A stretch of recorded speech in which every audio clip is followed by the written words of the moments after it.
Bonjour, je vous présente cet ouvrage.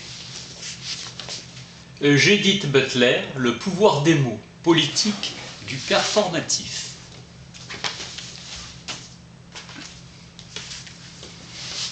Analyse de la violence verbale. Danger de confier à l'État le soin de définir le champ du dicible et de l'indicible.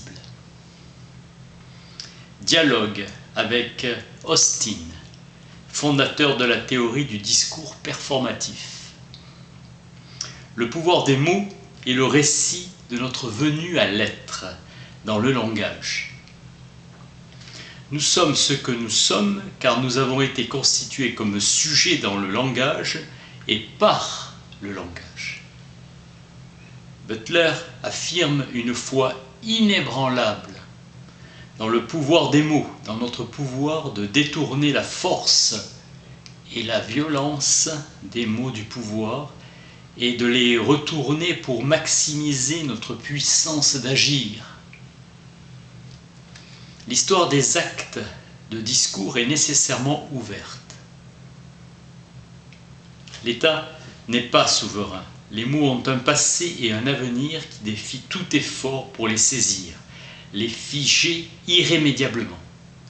Il ne s'agit pas d'affirmer que l'universalisme proclamé de l'État et de ses institutions n'est qu'un voile jeté sur les rapports de domination. Il est le support de formes de normalisation et d'exclusion. Les individus sont responsables des énoncés homophobes, racistes ou sexistes, mais ne peuvent être considérés comme des initiateurs de ces discours qu'ils répètent. À la moralisation et à la censure, il faut opposer une éthique et une politique. Judith Butler réactive la critique de la souveraineté. Notre vulnérabilité est la condition de possibilité de la maximisation de notre puissance d'agir. À l'éthique spinoziste, qui est une politique, elle ajoute une théorie de la puissance d'agir du langage. Car l'histoire du langage est ouverte. Il y a une historicité du langage et nous pouvons se rejouer le langage qui se joue de nous. Quand nous affirmons avoir été blessés par le langage, nous attribuons au langage une puissance d'agir. Nous sommes des êtres de langage, des êtres qui ont besoin du langage pour être. Recevoir un nom est l'une des conditions de la constitution d'un sujet dans le langage. Le nom nous fige, un nom injurieux nous humilie. Austin distingue les actes illocutoires qui, en disant quelque chose, le font, des actes perlocutoires qui produisent des effets au fait de dire quelque chose. Être blessé par un discours, c'est souffrir d'une absence de contexte, c'est ne pas savoir où l'on est. Formule de Richard Delgado et Mari Matsuda, les mots blessent en mêlant le vocabulaire du corps et celui du langage.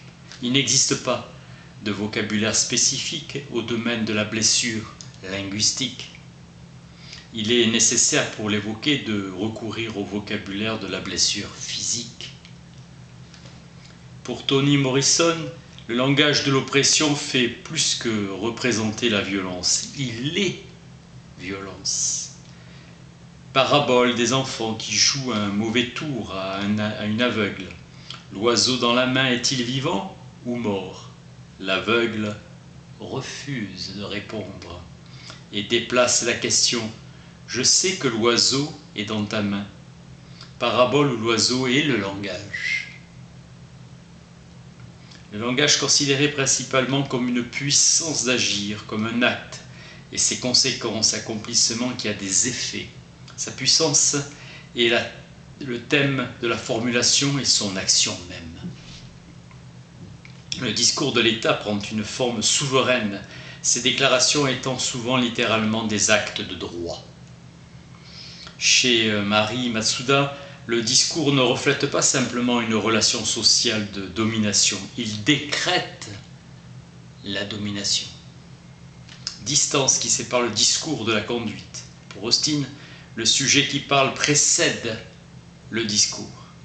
Pour Althusser, l'acte de discours qui donne vie au sujet dans le langage précède ce sujet. Les idées ne précèdent pas ces actions et leur existence est inscrite dans les actes des pratiques réglées par les rituels.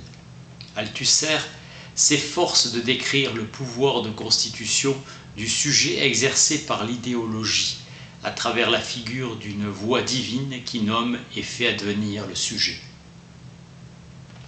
L'individu qui énonce le performatif avec succès par le biais d'un pouvoir incontesté. Le médecin annonce « c'est une fille » et ouvre la longue chaîne où le jar est répété rituellement. La censure est un pouvoir producteur, elle n'est pas simplement privation, elle est aussi formation. Pierre Bourdieu affirme que les modalités de la pratique ne sont si puissantes, si difficiles à révoquer, que parce qu'elles sont silencieuses et insidieuses, insistantes et insouciantes. Jacques Derrida écrit que la structure du performatif est répétitive ou citationnelle. Il s'oppose à Austin pour qui le langage est répétable car il est une convention sociale. Analyse de Merleau-Ponty pour qui la pensée et l'expression se constituent simultanément. Notre acquis culturel se mobilise au service de notre corps, qui se prête à un geste nouveau dans l'acquisition de l'habitude. Le performatif social joue un rôle crucial dans la formation du sujet, mais aussi dans la contestation politique. Reformulation continuelle du sujet. Le performatif n'est pas simplement une pratique rituelle, c'est l'un des rituels majeurs par lesquels les sujets sont formés et reformulés. Possibilité d'un acte de discours insurrectionnel.